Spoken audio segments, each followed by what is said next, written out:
have one little announcement. Thanks. There's a really neat event going on tonight. Andrew Hudgens is going to lead us on a graveyard walk and a reading of Alan Tate's poetry by Alan Tate's grave in the graveyard here.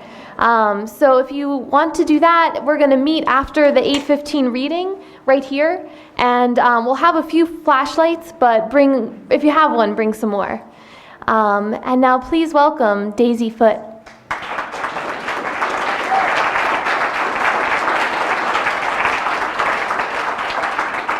Wyatt just asked me if I could possibly smile as much as my dad used to during one of these lectures, and I don't think that's possible, I told him. Anyway, first I'd like to thank Wyatt and the entire Sewanee staff for creating such a magical, nurturing 2 weeks. I love coming back here, seeing friendly faces, meeting new ones, and for a gal whose life has been in the North but with some deep Texas roots, it's great to be back in the South. I also want to give a shout out to my co-conspirator and dear friend Dan O'Brien. It's always so much fun with Dan. We've known each other, I think, about 12 years, too long. And it's very easy teaching with him. And just to make Dan a bit more embarrassed, a huge congrats on his winning the Edward M. Kennedy Prize for his play Body of an American, and for his upcoming production in London at the Gate Theatre, and for, yes, that other little thing, the baby.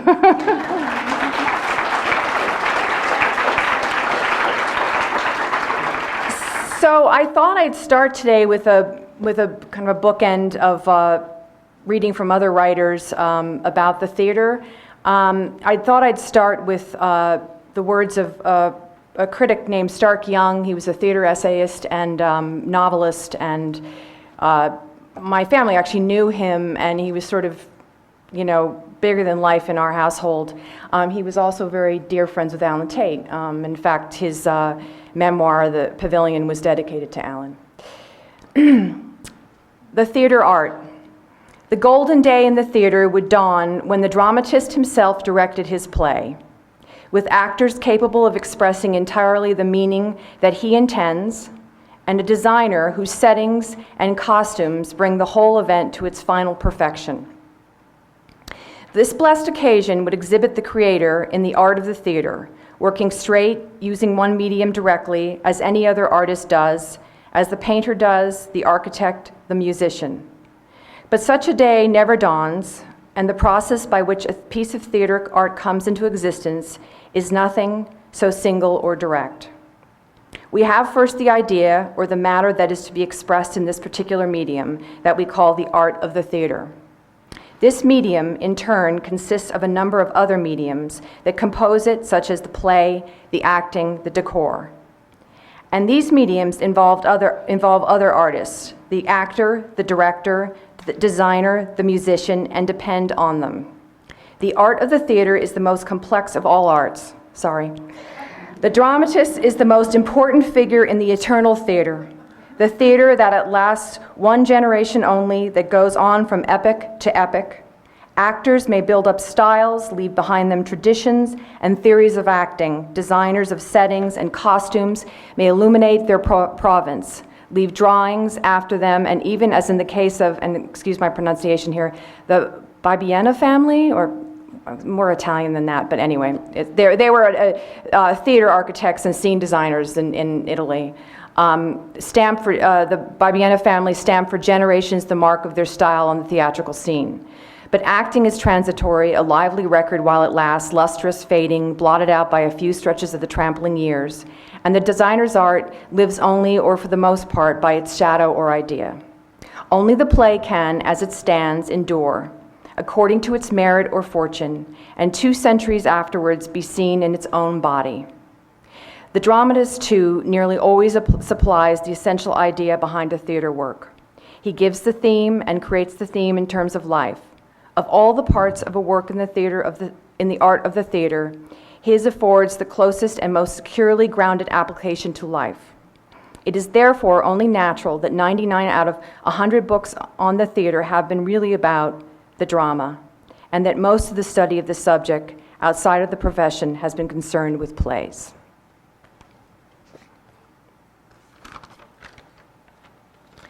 For the last few years, I've been working with a film producer in New York to develop my screenplay, The Church of Dead Girls, based on a novel by Stephen Dobbins. The project has been all-consuming as I've run the gauntlet of 4 different directors, but now finally it seems the 5th time is the charm. I am now working with a director who is eager to move ahead, shares our complete enthusiasm for the film, and is ready after a brief work session with me to get started with casting and scheduling. Well, he says it will be brief, as he just has a few notes about the ending, and of course he needs to read the book first and see. Basically, he wants to be in charge. And he's making it very clear that he's the captain of the ship now, and I understand that. It's what you understand when you work on films, when you've been hired to write a screenplay. It's a collaboration, a word that David Lynch once called the dirtiest word in the English language. And even though I sometimes chafe at a director's suggestions, I try to make him see my side of things, in the end, it's their call, and I'm getting paid to make it work. Sorry.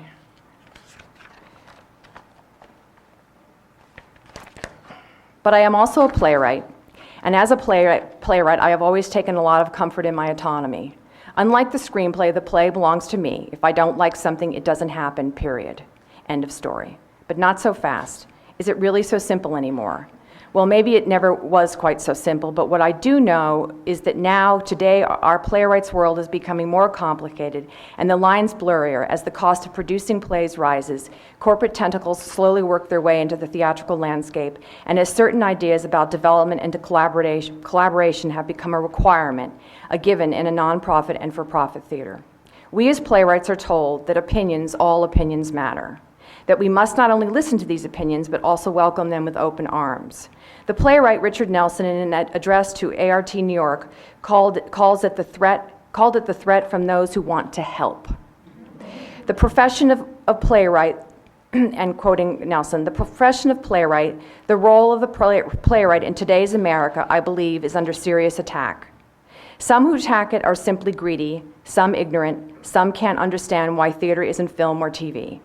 But perhaps the greatest threat to the playwright in today's theater comes from not those greedy and ignorant, but rather from those who want to help. Nelson goes on to ask, where does this mindset, for that is what it is, a mindset, come from? Playwrights need things, Nelson says.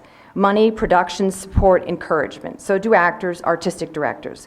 But this mindset is different because what is meant here is playwrights are in need of help to help write their plays. They are in need of help to do their work. They can't do the work themselves. So why is this happening? Playwriting, indeed, has always been a collaborative process, a somewhat collaborative process. To bring a play to life, you need others. At the very least, you need actors and an audience. As expressed by Thornton Wilder in his essay, Some Thoughts on Playwriting, 1, the theater is an art which reposes upon the work of many collaborators. 2, it is addressed to the group-minded. Wilder goes on to explain the dramatist, through working in the theater, gradually learns not merely to take account of the presence of the collaborators, but to derive advantage of them. And he learns, above all, to organize the play in such a way that its strength lies not in appearances beyond his control, but in the succession of events and in the unfolding of an idea and narration. It is just because the theater is an art of many collaborators, with the constant danger of misinterpretation, that the dramatist learns to turn his attention to the laws of narration. These are still the words of Wilder, of narration, its logic, and its deep necessity of presenting a unifying idea stronger than its mere collection of happenings. The dramatist must be by instinct a storyteller. I'm going to repeat that again. Its deep necessity of presenting a unifying idea stronger than its mere collection of happenings. The dramatist must be by instinct a storyteller. And this unifying ideas of the playwright, something the playwright must grasp about their play, must hold in their bones. It is this unifying idea of the playwright, something the playwright must grasp about their play, must hold in their bones before sending the play out into the world. And this brings me to the process of workshopping your play. How useful is a workshop? Do all plays need to be workshopped? Let me begin with what Richard Nelson feels about the process. Workshops, what are they? What is the role of an actor or director in a workshop? To direct or act in a play requires, I believe, a strong element of confidence in the play, a belief that the answers to one's questions or confusions can be found in the play. But if the playwright is encouraged, no celebrated for rewriting during this process, then where does that put the actor, the director, not acting, not directing, but there to help? that word again. Isn't that the wrong mindset for the director or actor to have? Couldn't their talents be put to better service trying to solve what the writer has written, as opposed to trying to help him fix it? So while I think Nelson's questions about the workshop, the development process, are useful, need to be asked, I also think there is a different, perhaps less rigid way of looking at the process. In my opinion, the workshop process can be useful if the playwright is 100% in charge of the process. The playwright chooses to engage in the process because the playwright still has some questions about their play and thinks the workshop might help answering these questions. These questions cannot be solved in the solitude of one's study, to hear the play, to perhaps work on it with the group of actors you trust, a director you trust over a period of days, but always with a firm notion of your unifying idea. The danger in a workshop is when the playwright signs up for the process because they just want to get their foot in the door of a theater, hoping that it might lead to a full production. But if you don't have a strong notion about what needs to be accomplished, about what questions need to be answered, then you will be left to the opinions and the help of others. And be ready to say enough to walk away even if others tell you you're not done, your play isn't ready. And this may well mean you lose your chance at a production. But if you really have taken the time to know your play, are confident about what it needs or doesn't need, then you will be ready, you will be better off in the long run.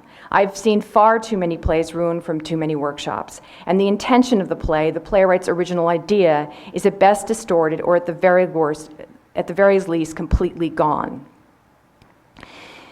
For a workshop to work, the playwright must be in charge. The playwright must be clear about what and whose opinions will be valuable to them.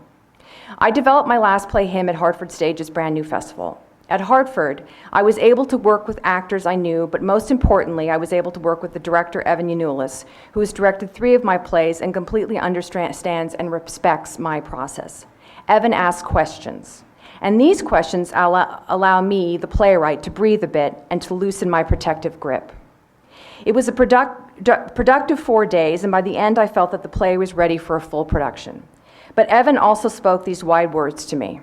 Promise me you'll step away now, really step away. And this is really important because, you know, we tend to want to worry over our plays, and, you know, it's an instinct, it's very hard to teach, but you have to learn when you're done, you know, and it doesn't mean perfection, but you have to know that.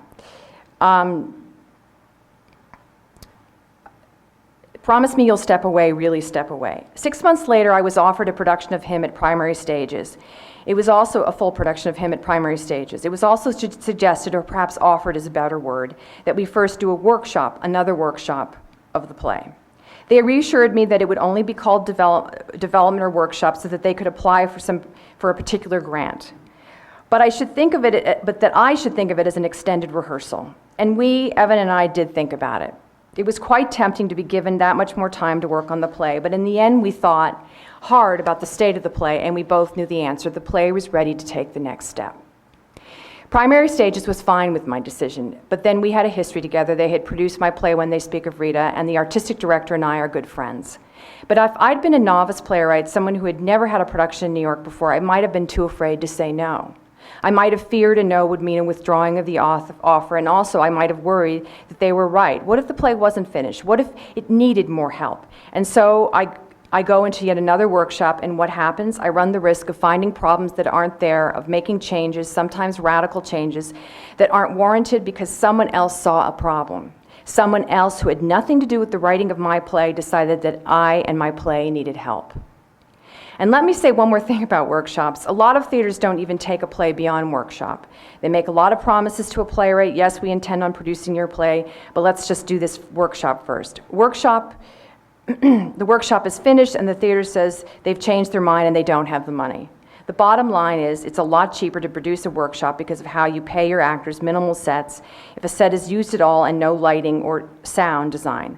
But a play can't be fully realized in workshop. And yet I know playwrights who have taken their plays from one workshop to another, some really good playwrights who have never had a full production, and that's just wrong. There's a book that, I'm totally blanking on his name. Dan, who's the head of the New Dramatist? Todd London, who's written about this very thing. I mean, he covers a lot of things, but he's talking about, you know, why aren't we producing more new plays in America? And he addresses this in a much lengthier and better way than I do. But let me say once more, I believe in the workshop when it is for all the right reasons. And one workshop, not 2 or 3, and on and on. Workshops can be helpful when the playwright wants to explore, to dig a little deeper into the play. And really, to do this, you need to hear your play to have actors bring it to life. But the playwright should always be the captain of the ship, the one who drives the exploration. When I watch my play in a workshop, I am the one who ultimately decides if something is confusing or isn't playing the way I intended. But it is not the actor's job, or the director's, or the artistic director, or the dramaturg's job, I kid you not, there are these many people and more in the room, to tell you to change something. They can ask a question, say something isn't clear, and then you'll go from there. But so many questions, so many points of clarification are really about you making it easier for them or for the audience. Think of it, all those opinions, and they all want to be taken seriously. Take them all too seriously, and you will, I guarantee, you will lose your play. As I stated earlier, the director, Evan Yanulis, will occasionally ask a question of me. We'll talk about it a bit, what I was intending in that particular moment, and then she will always say, let me see what I can do. Right answer. She's the director, it's her job, and she isn't asking me to make her job easier. She goes back in, she redirects the scene, and 9 times out of 10, problem solved. But then there are those times when I realize that something needs to be fixed, that the question is still there and it has to do with the writing. So I fix it. But it was always for me to decide, and only me. The next part of the helping landscape I would like to discuss is the role of the dramaturg. A dramaturg is many things for a theater. Robert Loerzel, in an article for Playbill magazine in 2009, described a few of the tasks a dramaturg might perform. Dig up the history of an old play, research the setting of a play, offer constructive criticism to a playwright working on a new script, write program notes, and develop didactic material to display in the theater's lobby. For example, if a playwright has been commissioned to write a play and has to say, determine speech patterns for dialogue of a particular time and place, she or he might enlist the help of the dramaturg to do that research. And then there are historical plays or plays by playwrights who are no longer living. The dramaturg will come to rehearsal armed with information, ready to answer any questions the actors or director might have about context, ideas, and mores of the time, questions that if the playwright had been living could have answered. Oftentimes, the dramaturg at the theater is also the theater's literary manager and will be integral in helping to select the plays for the season and in helping to put together ancillary programs such as workshops or organizing audience talkbacks. But today I would like to focus on the dramaturg's role as Loerzel described it, the constructive critic to a playwright working on a new play. One dramaturg described this particular role as a playwright whisperer. Another dramaturg sees himself as a dramatic engineer. I really don't want anyone whispering in my ear, and I don't want my play being engineered by anyone but myself. But if you do wade into the development process, the dramaturg will be there, ready to offer their opinion, but the playwright must never allow the dramaturg to drive that process. The dramaturg should understand and support the fact that the predominant relationship in the rehearsal room is between writer and director, while the dramaturg's position is strictly supportive and in some cases conditional. The playwright chooses the director. The playwright, for the most part, does not choose the dramaturg. And I have to tell you, this whole phenomenon of dramaturgs, which is getting stronger and stronger now, and part of it I think has to do with a lot of theaters need money, from nonprofit organizations. And one of the reasons they get this money is if they hire dramaturgs to help them get the money, and the dramaturg helps them to hone their message of who they are as a theater. But there was a time, in the not too distant past, where they just didn't use them that much. But it's now becoming a whole industry, and you can't escape it. So I'm trying to help you figure out how to deal with it. The dramaturg should understand and support the fact that the predominant relationship in the rehearsal room is between writer and director, while the dramaturg's position is strictly supportive and in some cases conditional. The playwright chooses the director. The playwright, for the most part, does not choose the dramaturg. My dear friend, the amazing writer and actor David Kale, just finished working at the Sundance Theater Lab with Paula Vogel on her new play. Paula told Sundance that she was not interested in working with their assigned dramaturg, but still would like another opinion, other than the director's opinion in the room. Her request for Sundance to fly her friend and playwright Craig Wright out. He would act as third eye. And Sundance, being Sundance, with all the money in the world, honored this request. Now, this scenario would, in most cases, not be possible. And yes, I've worked with a few dramaturgs, the ones who have tuned into my particular way of working and have respected my process. But I've also worked with dramaturgs who come armed with their books of rules. And to quote Nelson again, hell, you should just read the article. He says it much better than I do. But to quote him, the dramaturg is there to help with the rules about what makes a good play. Rules, as in rules for all plays, as in the character's journey, motivation, that the play must build by such and such a point, and on and on and on. And I'm not saying these rules, or let's call them guideposts, that these guideposts for writing a play aren't at times valid or useful, but the playwright needs to decide what applies and when to apply it. One of my students asked me a very incisive question about my new play. She had attended the reading and wanted to know if she'd somehow missed the inciting incident in the first act. What makes Fiona pick up the phone, make that call to the conservation group, and essentially make the decision to screw over her best friend and her best friend's husband's dream? Actually, I've been asking myself this very thing for weeks now. What makes her do this thing? Do I need an inciting incident, or is who Fiona is that enough?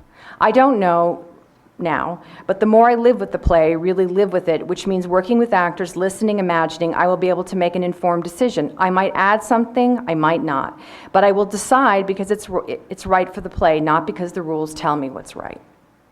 Last year, I saw Sam Shepard's new play, Heartless, staged at the Signature Theater in New York. The play is this crazy mixture of high energy and depression about his rocky marriage, mortality, his heart, and what is real and not real.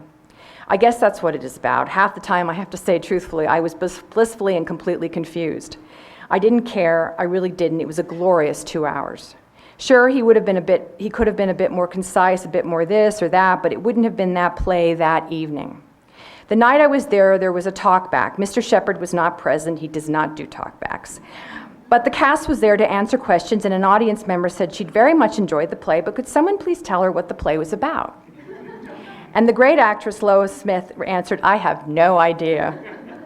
And then all the other actors chimed in to say, we have no idea, but it was really fantastic. She said that Shepard had attended rehearsals and the actors had peppered him with questions, but he always turned it back around. What do you think? And yes, I'm being slightly disingenuous about all of this, for the play was about something. As I said earlier, mortality, heart disease, and very complicated relationships with women. But in the end, what does any of this matter? The play worked. Was it Shepard's best play? No, but who cares? He tried something, and I was better for his trying. After seeing The Shepherd, my friends and I lingered in the lobby listening to people talk about the evening. Many, like us, felt quite exhilarated, but there were some who were very angry, just really pissed off at Shepard and at Jim Houghton, Signature's artistic director. What the hell was he thinking? I paid good money for these tickets. It didn't have a plot. It just ended. It was weird. A few said they wanted their money back, or that they would never go to see a Shepard play again, or might even cancel their subscriptions at Signature. So what exactly, if anything, does the playwright owe the audience? John Osborne wrote in his 1958 essay Declaration, part of my job is to try and keep people interested in their seats for about 2.5 hours. It is a very difficult thing to do. Provincial audiences, who are on the whole far more receptive than West End audiences, don't remember what the posh papers said about the play. And then Osborne goes on to write, at every performance of my plays, there are always some deluded pedants sitting there impatiently. If the texture is too complex, they complain that too much is going on for them to follow. There they sit, these fashionable turnips, the death's heads of imagination, and feeling longing for the interval at its over-projected drawls of ignorance. Like the BBC critics, they either have no ear at all, or they can never listen to themselves. I offer no explanation to such people. All art is organized evasion. You respond to Lear or Max Miller. He was a comedian that many say Osborne's Archie Rice was based on, but Osborne says no. Or you don't. I can't lead the paralyzed to move their limbs. Shakespeare didn't describe symptoms or offer explanations, neither did Chekhov, neither do I. When a playwright develops a play or when it is in previews, a lot of time and energy is given to wondering and worrying about the audience. Do they understand? That is a legitimate concern. You work on a play, rewrites, readings without an audience's involvement. And then the audience is in the room and everything changes and the playwright can learn. If the audience is asking the same question or misinterpreting things again and again, the playwright should examine those parts of the play to see if it is in the writing. But maybe it isn't in the writing. Perhaps it's in direction or something an actor is doing. But caring about the audience's confusion and caring about what an audience likes or doesn't like, those are two very different things. How much the audience embraces what the playwright does, that isn't the playwright's concern. It shouldn't ever be their concern. I'd like to read to you a bit of an interview I found in Theater Talk with the great director Joe Dowling. Dowling is talking about his work directing what in my mind is one of the great plays, Brian Friel's Faith Healer. Dowling directed the play at the Abbey Theatre in Dublin in the late 80s with the extraordinary actor Donal McCann playing the role of Francis Hardy. And for those of you who don't know the play, it's three monologues about this man who's a faith healer and sort of his relationships with these other people and what he does. And it's an incredible play, and you should read it because it reads like a piece of poetry as well. And 10 years later, Donal McCann, Dowling directed the play at the Abbey Theatre in Dublin in the late 80s with the extraordinary actor Donal McCann playing the role of Francis Hardy. And 10 years later, McCann and Dowling took the play to the Royal Court in London. Dowling goes on to say that Donal McCann had stopped drinking by this point. In the first production, he was just struggling with alcoholism and almost had to leave the play, but then he stopped drinking, and when they came back 10 years later, he had really stopped. Dowling goes on to say that Donal McCann had stopped drinking and had discovered a deep spirituality in his life, and how that spirituality played right into the role. Dowling and McCann then brought the play to the Wharf Theatre in Connecticut. And now, quoting Dowling, "When we did it at the Wharf Theatre, it was not well received by the local critics. A cure for insomnia was one of the headlines.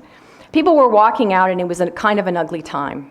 Then Ben Brantley, the then second-string critic of the New York Times, came to see it, and after about a week of playing, it was absolutely one of the greatest raves. The end of it was, if you have any interest in theater, you will make your way straight away to New Haven and see this play and this performance." Dowling goes on to comment, "Of course, from then on, the place was packed. There were standing ovations, and everyone was heaping this love on the cast." Now, Donal McCann, Dowling says, was a man who had no time for any of that. So when there were producers saying they wanted to take this into New York to take it onto Broadway, McCann had just said no. He just stepped back from it and said, "That's it, I've done it, I'm not doing it again. I know what we can achieve with this, but I don't want to do it again." Now, I've actually heard a slightly more profane version of what McCann said, something about American audience being a bunch of feckin' lemmings. My father and I were together at that production of The Faith Healer, and what I remember of that day, I remember the tears streaming down our faces and the silence, the full silence between us in the car on the way back to New York. And just a little bit more about Donal McCann. Unfortunately, he died of pancreatic cancer at the age of 56. I do think that he, and I could go on, do a whole other lecture about actors and how they affect your plays, and I do think that he was one of the great actors ever. And if you had his two great performances, one of his great performances, from The Dead, is his part of Gabriel Conroy and John Huston's The Dead. You can see, and it's just stunning beyond words. And he also had a lovely role in it, and not a perfect film called Stealing Beauty, but again, and I think it was filmed close to the end of his life, so it feels very full. So anyway, so yes, playwrights will and should consider their audiences as they shape their plays, but can audiences always be trusted? Absolutely not. How many times I've been out with friends, my very best bright friends, and a play might be dismissed because Brantley or Isherwood of the Times or Laura or Al's of the New Yorker didn't like it, and I get it. Prices for tickets are ridiculously expensive. The average price for an off-Broadway ticket is about $75 now. And Broadway, I just paid $150 to see Pinter's Portrayal in December. And yes, this play is being directed by Mike Nichols and is stunt-casted with the movie stars Daniel Craig and Rachel Weisz, which unfortunately is now the norm if playwrights want their plays to be produced on Broadway. And that's a whole other lecture. The cost of producing a straight play on Broadway now starts at $2 million and goes quickly up from there. And the average cost of producing off-Broadway is $500,000, and that's a conservative figure. Given these costs, the audience and what it wants, what it thinks is becoming more powerful, and this frankly really worries me. It worries a lot of playwrights, the audience's helper-in-chief. I mean, I really do think a lot of these problems could be solved at the prices of tickets of theater if theater, you know, and Signature Theater is addressing this. They now have what they call these $25 tickets, but they have to raise money through foundations in order to make that available. And I think New York City should be ashamed of themselves for not figuring this out, because, you know, it just doesn't make any sense. But these theaters are incredibly hard.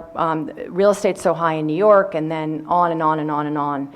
So, but I think if they could figure out a way to make producing off-Broadway and Broadway in New York cheaper, a lot of these problems would go away.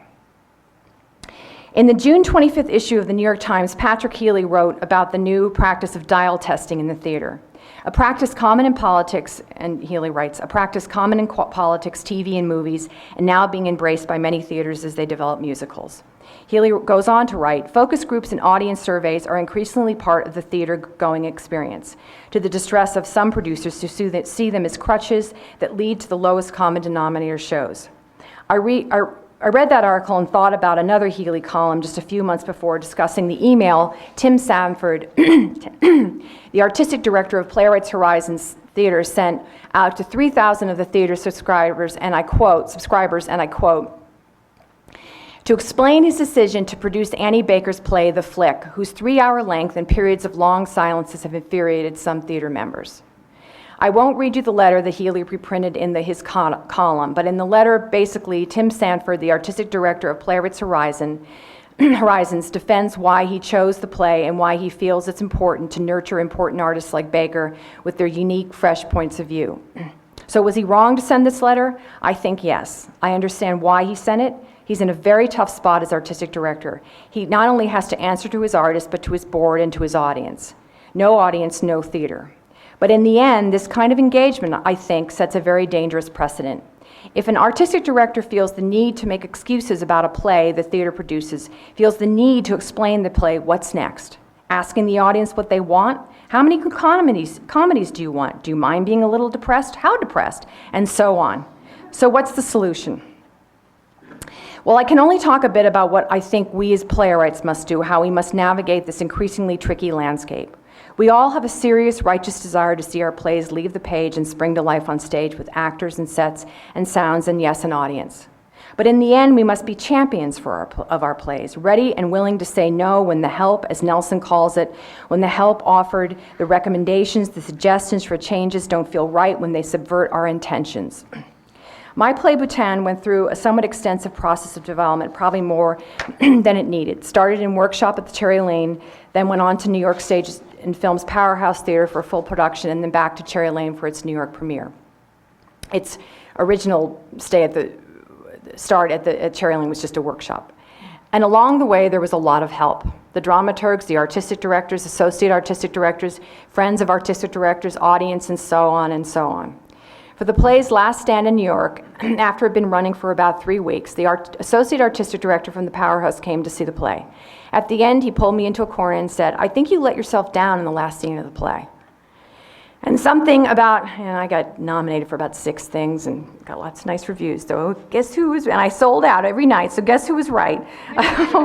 And something about how this one character needed to stand up and tell his mother how he feels about her, and on and on. Something he'd been lobbying for all along, and he was always bugging me about this, that there had to be this big scene between the mother and the son. Just couldn't let go of this idea for my play, no matter how wrong it might be. I smiled and said thanks, walked away fuming, thinking, what play had he been watching? What did that comment have anything to do with the character I had drawn? He was simply spewing some conventional idea about character arc and what should happen. And that's how truly arbitrary these opinions can be, and often how completely wrong. So you must develop the confidence to say no. You will have to say it a lot, and you can be confident in your stand if you know your play, really know it. When we finish our first draft, we are so eager to release it, to let others read it, to get started with the next part of the process. But is it all there? Is it what you intended on the page? For if you're not sure, there will be someone who is more than willing to tell you what your play means and how you should proceed, more than willing to offer you some help. So learn to stand up for your play. Stand up and say no, and have the courage to pick up your play and go home. Never make changes you aren't comfortable with. They will come back to haunt you. And to stand up for your play, to be articulate and fierce for your play, means you must be clear about what you are intending. Your intention, your intention. Intention. It's a very simple word, but so important for a playwright to understand. Never go into a workshop or a rehearsal without that intention. clearly etched into your brain. So I'd like to end this somewhat depressing lecture with some beautiful and uplifting words by Garcia Lorca, the playwright. Dignity must be maintained, in the conviction that such dignity will be amply repaid. To do otherwise is to tremble behind the flies and kill the fantasies, imagination, and charm of the theater, which is always, always an art, and will always be a lofty art, even though there may have been a time when everything which pleased was labeled art, so that the tone was lowered, poetry destroyed, and the stage itself a refuge for thieves. Art above all else, a most noble art, and you, my actor friends, artists above all else, artists from head to foot, since through love and vocation you have risen to the make-believe and pitiful words of the boards, artists by occupation and by preoccupation. From the smallest theaters to the most eminent, the word art should be written in auditoriums and dressing rooms. For if not, we shall have to write the word commerce, or some other that I dare not say, and distinction, discipline, and sacrifice and love. I don't want to lecture you because I should be the one receiving a lecture.